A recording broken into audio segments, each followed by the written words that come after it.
Imagine working for a year, saving every dollar, dreaming of something that's finally yours, only to have it all taken away in an instant. This is the story of my daughter Casey, who saved up for her dream car, and how her younger sister Alana's mistake tore our family apart. Alana had just gotten her driver's license.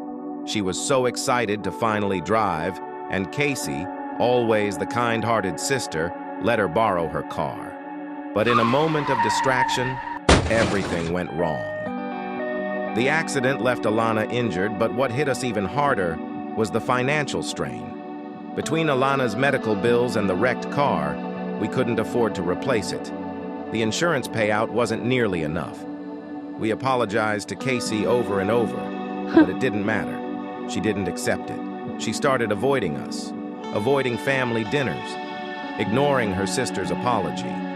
And she barely talked to us unless she needed something. After weeks of silence, we begged Casey to come to family therapy. She agreed, but only on one condition. Her sister Alana couldn't be there. Casey said, "I'm not going to talk to any of you until my car is replaced. Either you buy me a new car or make Alana work to pay for it." We were stunned. She demanded we make her sister work to repay the money, but there was one big problem. Alana has severe ADHD. She already struggles to keep up with school. If we force her to get a job to repay Casey, it could ruin her grades and her future. How could I, as a father, choose one daughter's dream over the other's future? I understand you're hurt, Casey, but I can't ask your sister to risk her education and her future just to buy you a new car. It's going to take time. She should have thought of that before wrecking my car. I don't care how long it takes. If I don't get my car replaced, I won't speak to any of you. Period. I had to make a choice. I couldn't give in to emotional blackmail. I told Casey she was free to stop speaking to me for as long as she wanted, but I wasn't going to sacrifice her sister's future to get her a car.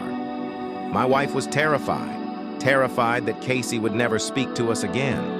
And honestly, I was scared too. But as a parent, I had to make the hardest decision of my life, to protect both my children, not just one. Sometimes the hardest part of being a parent is knowing that doing the right thing for one child might mean losing the other. But I couldn't let guilt or emotional blackmail decide for me.